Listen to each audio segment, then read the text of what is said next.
ব্যবস্থাপনা তৈরি হয়েছে, এটা খুবই দুঃখজনক।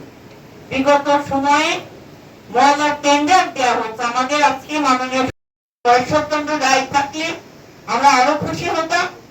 এই বিষয়টাকে আমাদেরকে আইডেন্টিফাই করতে হবে। এই কেরানীগঞ্জে ডাম্পিং এর একটা সমস্যা আছে। এই ডাম্পিং এর সমস্যা সমাধানের জন্য আমাদেরকে মহানগরের ব্যাপারে তাদের সাথে কথা বলতে হবে, একটা সুষ্ঠু সমাধানে পৌঁছতে পারি এবং কেরানীগঞ্জের এই ময়লার অব্যবস্থাপনা আমরা দূর করতে পারি। যাদেরকে টেন্ডার দেওয়া হয়েছে, আমি জানি না বিগত সময় ময়লার কখনো টেন্ডার হয়েছে কিনা, এটা খুবই দুঃখজনক। কিন্তু এই উপজেলা থেকে ময়লার টেন্ডার গ্রহণ করা হয়েছে, দেওয়া হয়েছে।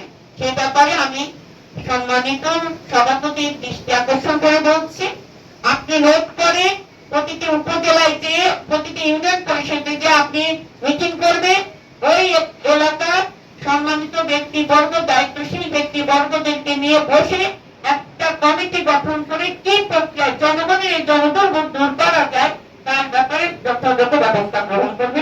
সবাইকে ধন্যবাদ।